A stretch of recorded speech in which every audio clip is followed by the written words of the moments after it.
Conforme a la multitud de tus piedades, borra mis rebeliones. Lávame más y más de mi maldad y límpiame de mi pecado. Porque yo reconozco mis rebeliones y mi pecado está siempre delante de mí. Contra ti solo he pecado y he hecho lo malo delante de tus ojos, para que seas reconocido justo en tu palabra y tenido por puro en tu juicio. He aquí en maldad he sido formado y en pecado me concibió mi madre.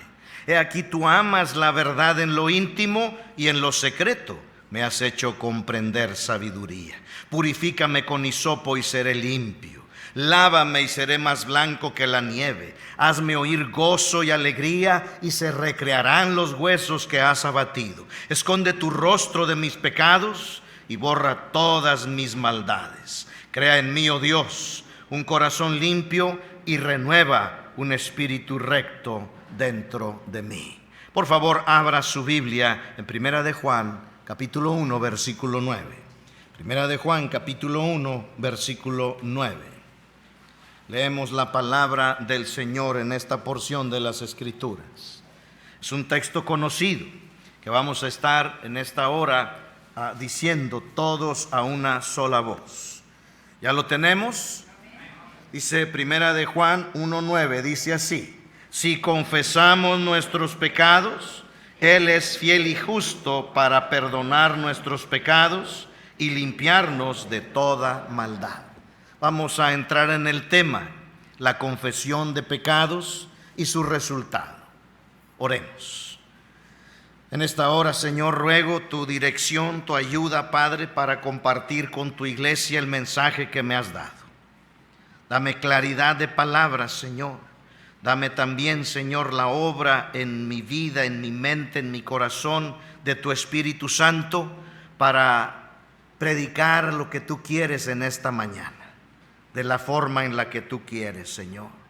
Pero que sea también llevado el mensaje a cada corazón de mis hermanos y hermanas a través de tu Espíritu Santo, para que nos hables en una manera personal y obres en nuestro corazón, Señor.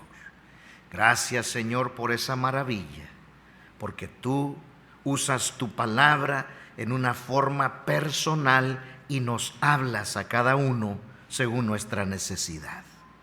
Gracias por la libertad también de predicar. Te ruego que con esa libertad obres en nuestro corazón. En Cristo Jesús. Amén. Por favor, tome su lugar, hermano. Tome su lugar. Hermanos, es cierto que nuestros pecados a través de Cristo ya han sido perdonados.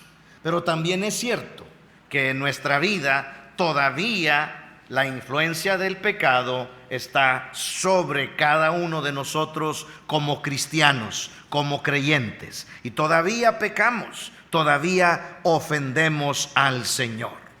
Déjeme decirle una verdad: las personas más miserables en el mundo son aquellos creyentes que han pecado, pero que no han confesado su pecado.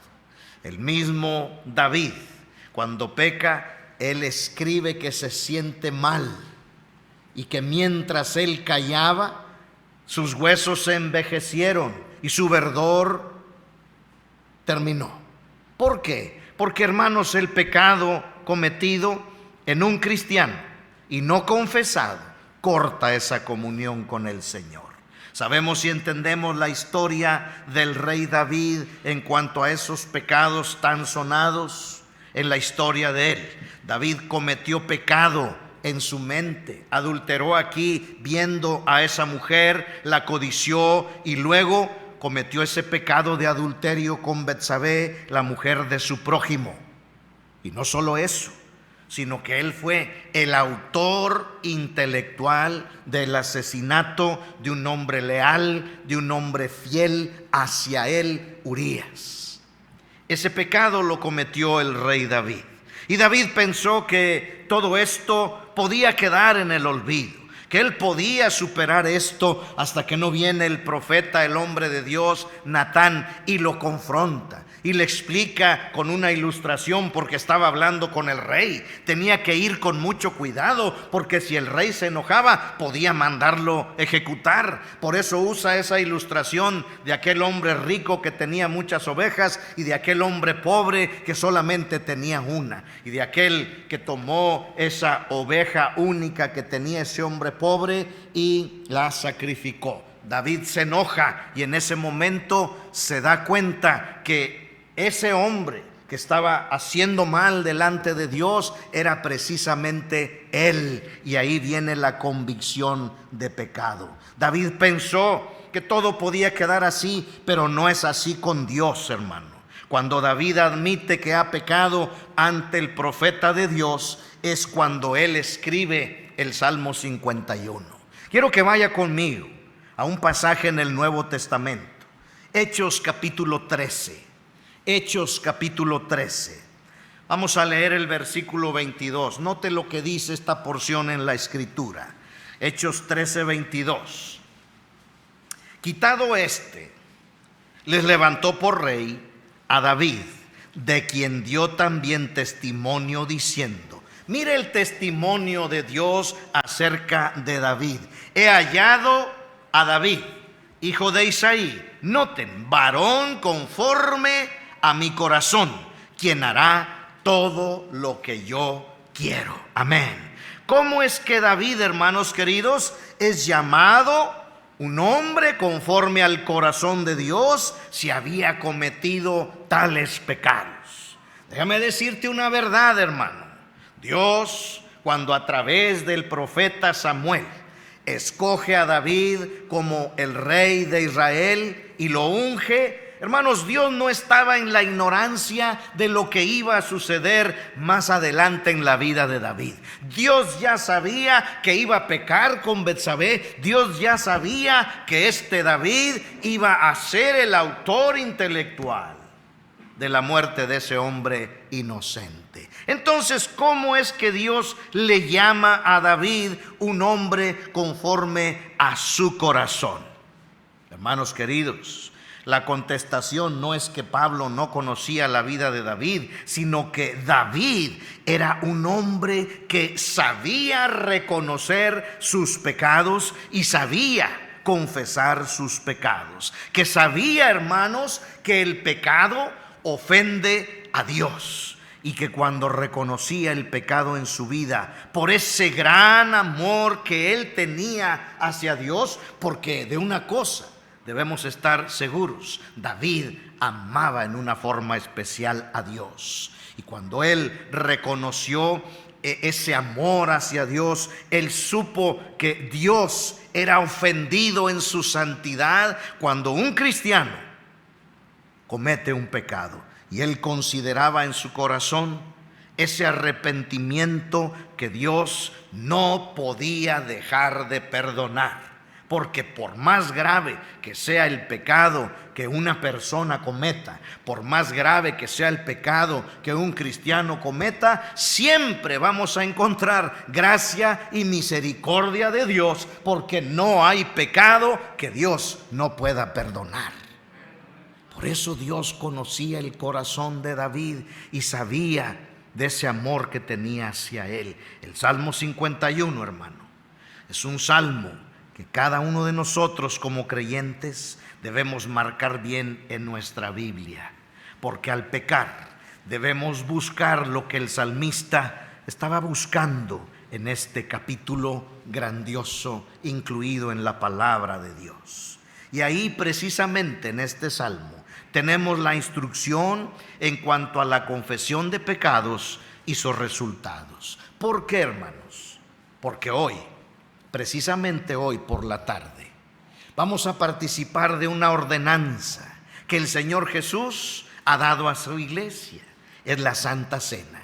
Y tenemos que participar en una forma correcta. Y la forma correcta, hermanos queridos, es escudriñar nuestro corazón. Notemos, en primer lugar, David reconoce su pecado. Usted y yo como cristianos Tenemos que entender que aunque hemos sido perdonados, que aunque nuestro nombre está escrito en el libro de la vida, todavía cometemos pecado delante del Señor. Amén. Pero mire, vaya conmigo, primero a los Corintios capítulo 11, versículo 31 en adelante. Cuando Dios trata con uno que es creyente y que ha pecado, su trato no es de condenación. Su trato es de disciplina. Si nosotros confesamos nuestro pecado, puede ser un trato diferente. Note lo que dice Primera de Corintios 11, 31 y 32. Si pues nos examinásemos a nosotros mismos, no seríamos juzgados. Mas siendo juzgados, somos castigados por el Señor para que no seamos condenados con el mundo. Aquí aparece la palabra examinar, examinados nosotros mismos. Si nos examinásemos, es decir, necesitamos tomar un tiempo para una inspección personal. Tenemos que orar y tenemos que pedirle al Espíritu Santo que escudriñe nuestro corazón y que traiga a nuestra conciencia, a nuestra mente, aún aquellos pecados que nosotros ignoramos, pero que están presentes ahí en nuestra vida, que quizá cometimos y no nos dimos cuenta. Por eso es importante que usted y yo nos examinemos a nosotros mismos. Dice la Escritura, si nos examinamos a nosotros mismos, no seríamos juzgados. Ahora, ese juicio de Dios no es para condenación, porque Cristo ya pagó por nuestros pecados cuando Él fue a la cruz. Pero hermanos, sí habrá un juicio de Dios de disciplina sobre nuestra vida si nosotros no confesamos ese pecado. Por eso dice, mas siendo juzgados, es decir, si no hay esa confesión, si no hay ese examinarnos a nosotros mismos, vamos a ser juzgados por Dios y vamos a ser, dice, somos castigados por el Señor. ¿A qué se refiere? No es condenación, pero sí es disciplina. ¿Por qué? La Biblia dice que el Señor al que ama disciplina y azota al que recibe por hijo. Por eso es importante que confesemos nuestros pecados y nos examinemos. Dice, para que no seamos condenados con el mundo. Y esta frase nos ratifica que no vamos a ir a condenación eterna. El mundo, aquellos que están en impiedad todavía, aquellos que no han aceptado a Cristo, sí serán condenados por su pecado, pero no nosotros. Es importante entonces que reconozcamos nuestro pecado y nos examinásemos. Hoy vamos a tener la oportunidad, después de la escuela dominical, de ir a casa y examinarnos. Siempre damos un tiempo durante el culto de Santa Cena, pero yo considero, hermanos, que no es un tiempo suficiente. Yo le animo a que vaya a casa, disfrute los alimentos, quizá disfrute el compañerismo con la familia, pero después, antes de venir al culto, yo le animo a que vaya aparte, tome un tiempo de oración y le pida al Espíritu Santo, por favor, ayúdame. Trae a mi conciencia esos pecados que no he confesado, ese pecado del cual debo de apartarme para así venir preparados en una forma correcta y participar de la cena del Señor. ¿Cómo notamos nosotros que David reconoce su pecado? Notemos el versículo 1 del Salmo 51, si me está siguiendo. Amén. Dice, ten piedad de mí, oh Dios, conforme a tu misericordia.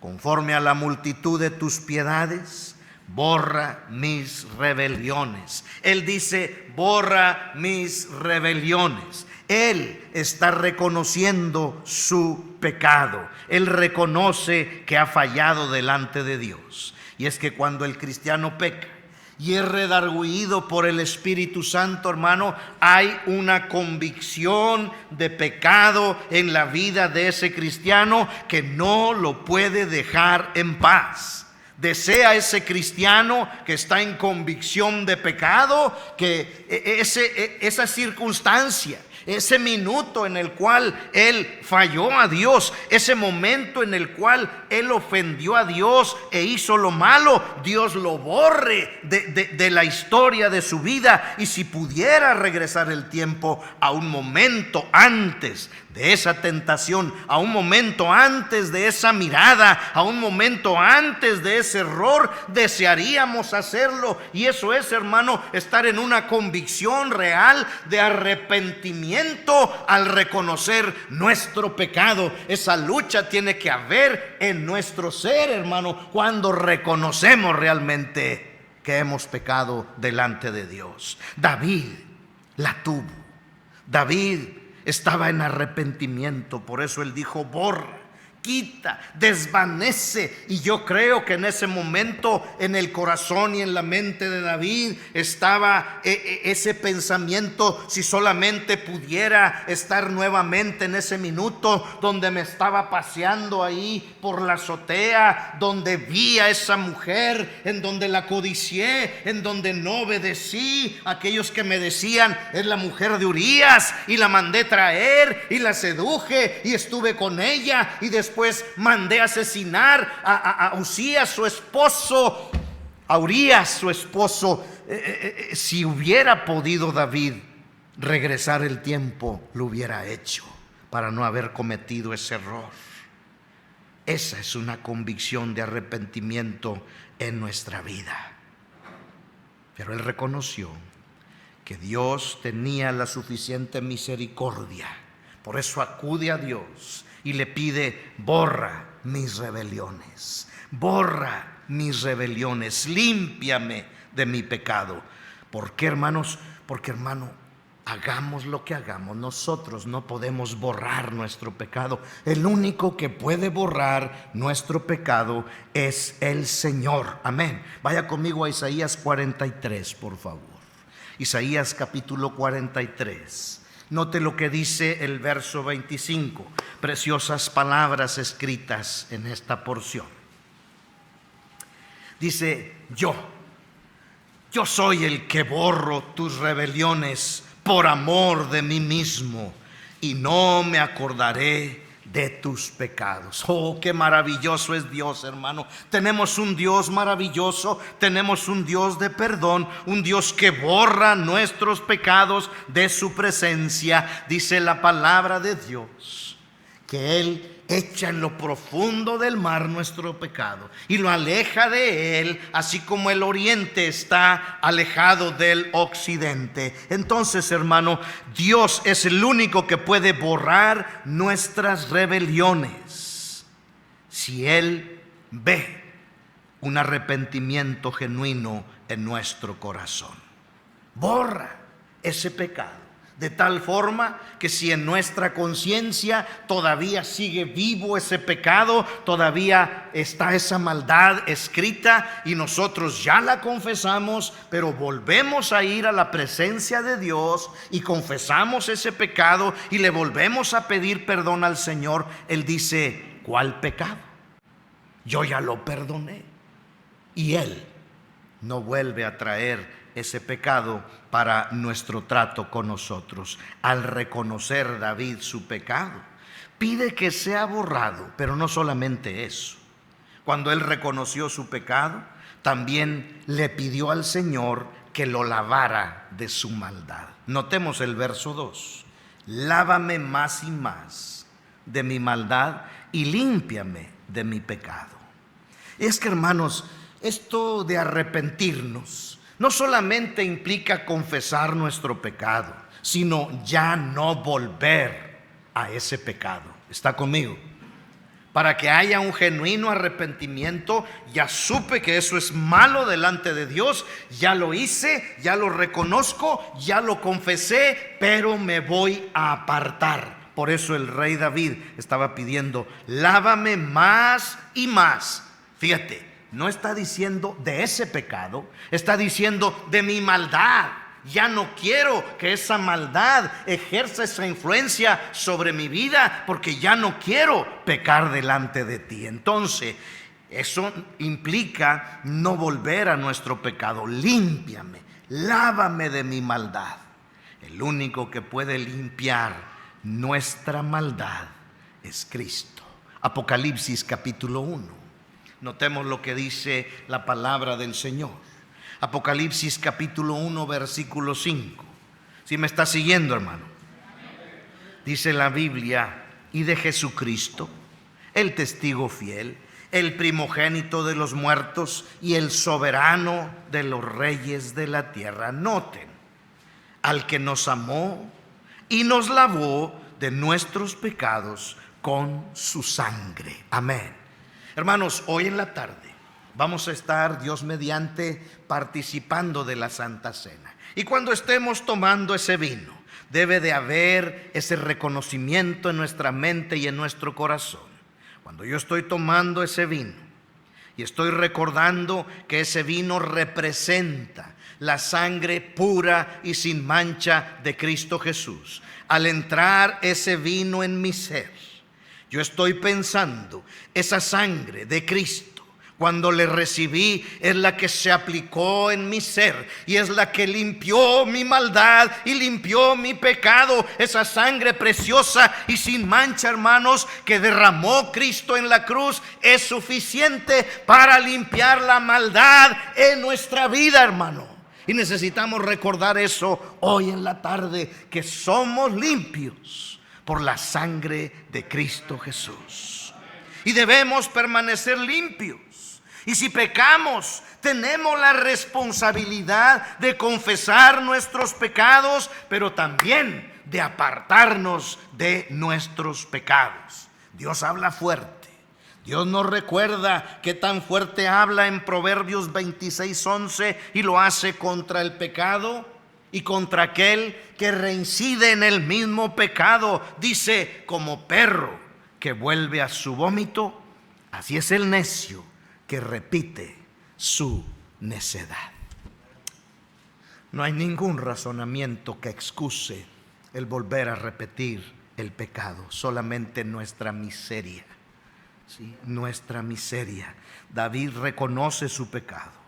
En el versículo 3 dice David: mi pecado está siempre delante de mí. Yo creo que después de que él tuvo conciencia realmente de lo que hizo, cuando fue confrontado por Natán, el profeta de Dios, él ya no pudo tener paz. Él ya no pudo estar en paz. Por eso dice: siempre el pecado está delante de mí. Él no podía dormir. Él quizá en la mañana despertaba de su poco sueño y recordaba nuevamente ese pecado, lo que él había hecho. Él no podía comer. Él estaba en desánimo. ¿Por qué? Porque su pecado estaba siempre delante de él. Salía y su pecado lo seguía. Entraba y su pecado lo seguía. David reconoce su pecado. Hermano, mientras hay pecado en la vida del creyente, no habrá una correcta comunión para con el Señor. Entonces, el primer paso en nuestra vida para que haya crecimiento y madurez espiritual es reconocer nuestros pecados delante del Señor y confesar nuestros pecados. Amén. Segundo lugar, David pide, después de confesar y reconocer su pecado, restauración en su vida. Que Dios le restaure. ¿Qué son algunas de las cosas que David estaba pidiendo que fueran restauradas en su vida? Hermano, esas cosas también necesitamos nosotros pedir que el Señor restaure, porque el pecado aplica de la misma forma a cada cristiano. Notemos el versículo 10, Salmo 51, 10. ¿Estamos ahí, hermano? Dice la Escritura: crea en mí, oh Dios, un corazón limpio y renueva un espíritu recto dentro de mí. Amén. Ahora, tú y yo necesitamos también eso en nuestra vida.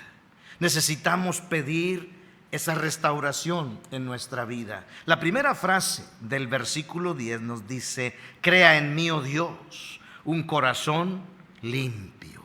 Sabemos que la palabra corazón aquí no implica el músculo cardíaco, sino que habla de nuestra alma, del centro de nuestros sentimientos, anhelos, deseos y emociones. En otra palabra, David reconoce que su corazón estaba inclinado hacia los malos deseos, hacia cosas que son abominables delante de Dios. Hermano, que nuestro sentir como cristiano sea que nuestro corazón no se incline hacia cosas vanas. Que nuestro corazón, que nuestro anhelo, nuestro deseo, hermano, no se incline a aquello que ofende la santidad de Dios.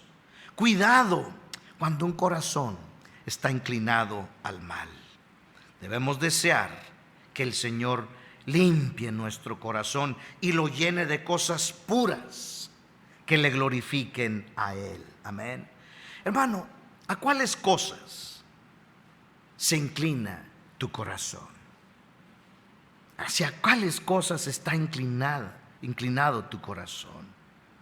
Necesitamos escudriñar y pedir que Dios limpie nuestro corazón de la maldad que mora en él. Y muchas veces es que nosotros mismos dejamos entrar esa maldad. Recuerde que hay plagas en el corazón que estamos estudiando también, y en los siguientes sermones habrá más tema. Entonces, Dios está haciendo la obra en David, y David pide restauración en este sentido. Crea en mí, oh Dios, un corazón limpio. Pero noten la segunda frase del versículo 10. Dice: y renueva un espíritu recto dentro de mí. Y renueva un espíritu recto dentro de mí. Esto es importante, hermanos. No solamente un corazón que no se incline al mal, sino hay que tener un espíritu recto en nosotros. ¿A qué se refiere esto? Bueno, necesitamos entender que la palabra espíritu aquí está con minúscula. Entonces no se refiere al Espíritu Santo, amén. Se refiere a nuestro ánimo, a nuestro ser interior, amén. Está con minúscula. Aquí se refiere, hermanos, un espíritu recto se refiere a lo siguiente. Lo podemos definir en una sola palabra. El salmista está pidiendo integridad en su vida. Noten que David no tenía un espíritu recto para con Dios, sino hasta que Natán le confronta con su pecado. Cuando éste fue y le cuenta esa historia de ese hombre rico que tenía muchas ovejas y del hombre que solo tenía una, David no estaba pensando igual antes a después que entendió su maldad. ¿Cuántas veces, hermano, usted y yo no hemos tenido un espíritu recto en nuestra vida? ¿A qué me refiero? Bueno, quizá funcionen ejemplos para entenderlo mejor. Muchas veces el cristiano sabe que no debe estar viendo esa serie de televisión que tiene un lenguaje vulgar, pero no la corta. ¿Cuántos de nosotros, hermano, permitiríamos que un hombre de la calle, un borracho, entrara a nuestra sala con ese lenguaje que muchas veces del televisor está en la sala de nuestra casa? Hermano, un cristiano no debe permitir eso. Sabemos que ese programa, que ese lenguaje, no debemos de estarlo escuchando porque tiene un lenguaje inapropiado, y ¿sabe qué? No somos rectos de corazón para quitarlo.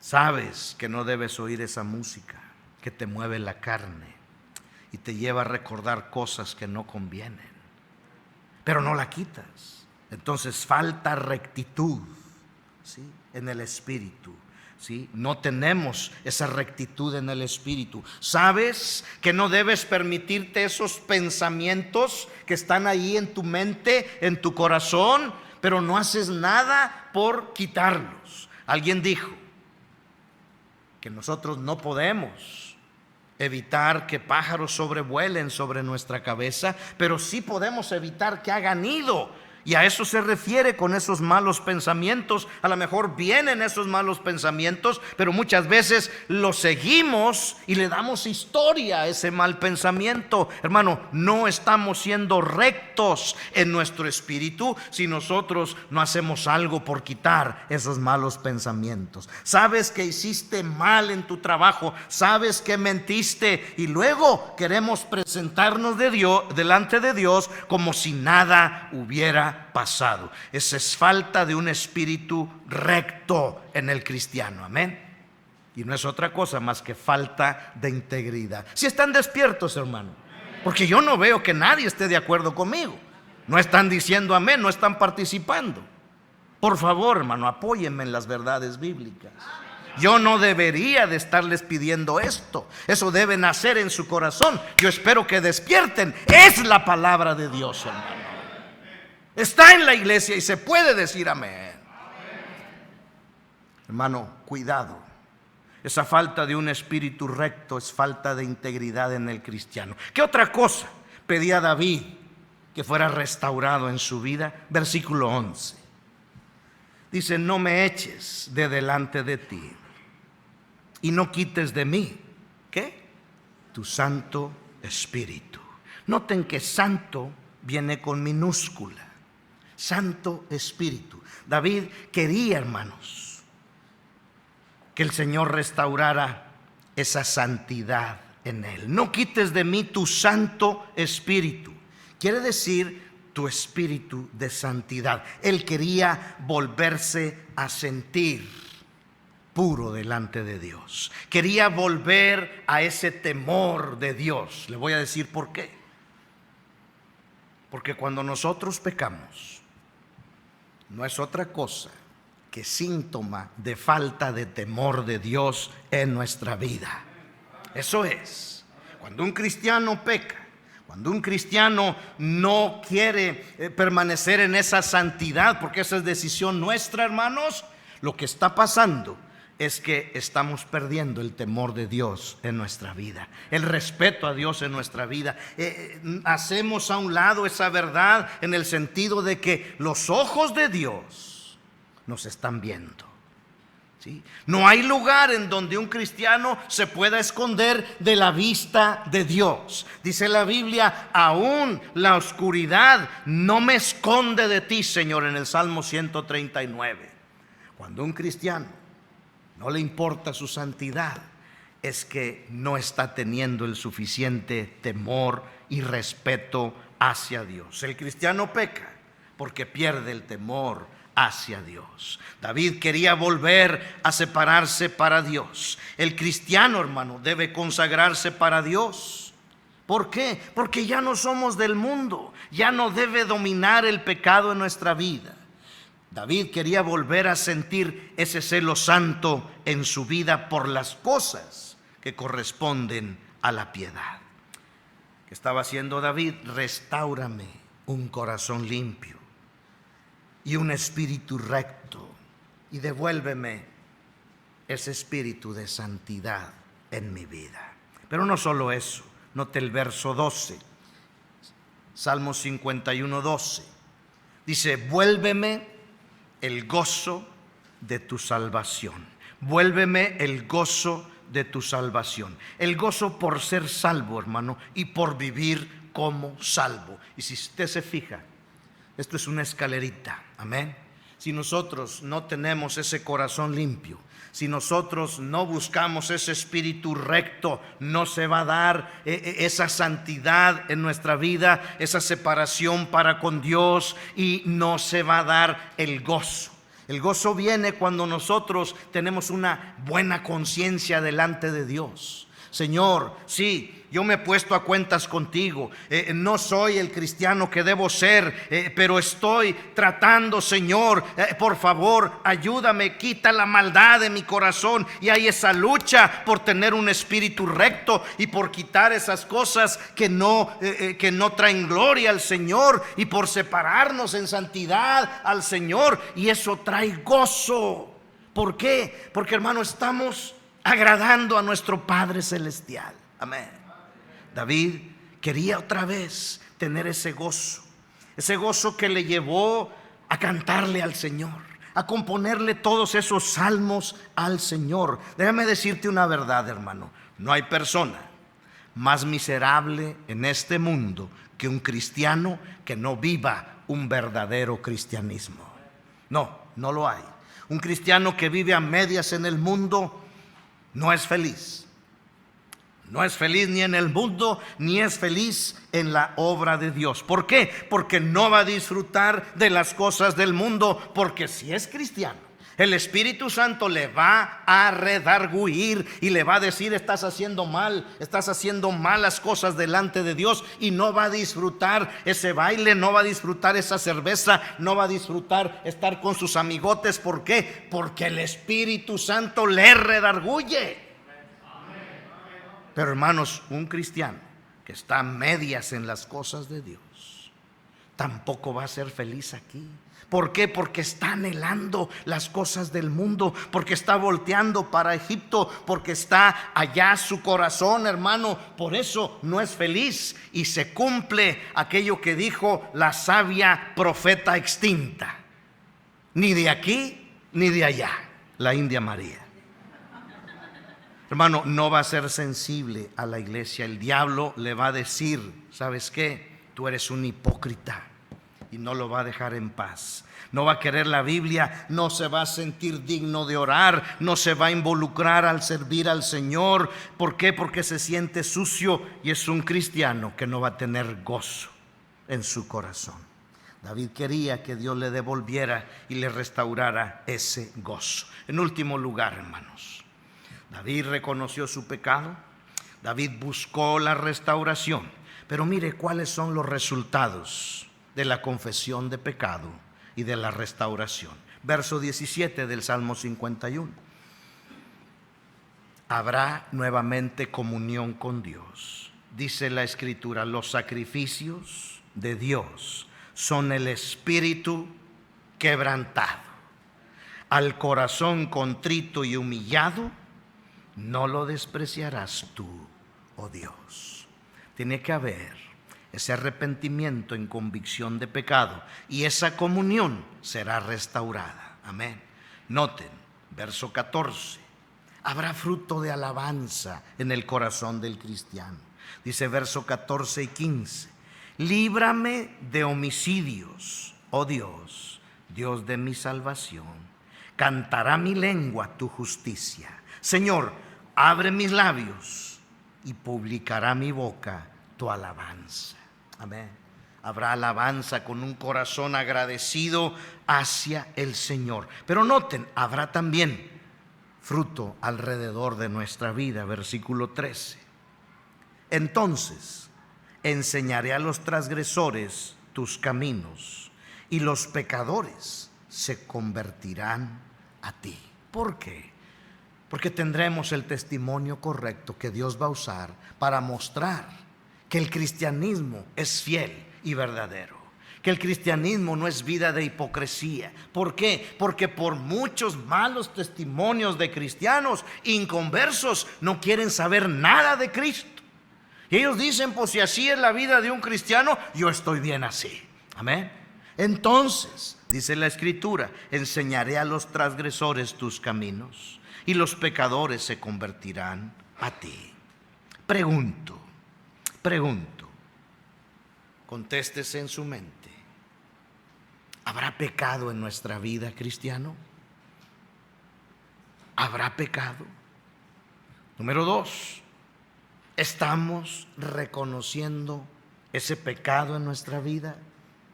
¿Estamos haciendo algo en contra de ese pecado? Hoy tenemos la oportunidad de examinarnos delante de Dios. ¿Realmente queremos una restauración, un avivamiento, que el Señor limpie nuestro corazón, que el Señor cree un espíritu recto para decirle no a las cosas que tenemos que decir no y decir sí a lo que tenemos que hacer como cristianos? Hermanos, ¿habrá quien, aparte de mí, necesite que Dios limpie su corazón en esta mañana? Habrá quien, hermano, aparte de mí, necesite que Dios le ayude a tener un espíritu recto.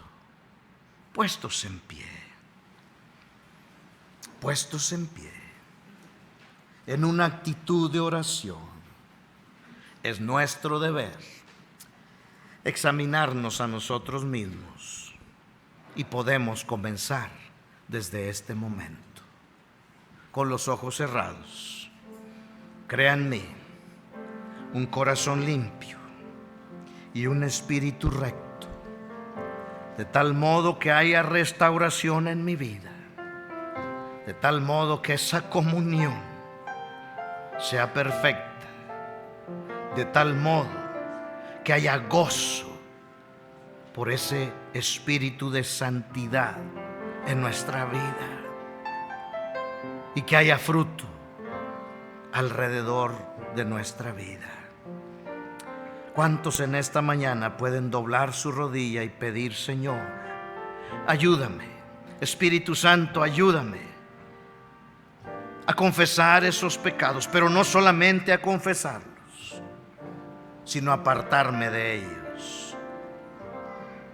Si confesamos nuestros pecados, Él es fiel y justo para perdonarnos, pero también para limpiarnos de nuestra maldad.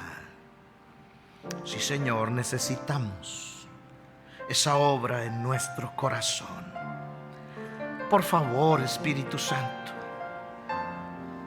haz algo en nuestra vida hoy. Prepáranos, Señor, para esta tarde. Ayúdanos a caminar con ese espíritu de gozo y santidad delante de ti, Señor. Tú has pagado el precio. Eso es lo que tú deseas, Señor. Ayúdanos, Señor, porque no podemos sin ti. Tome decisiones en esta hora, por favor.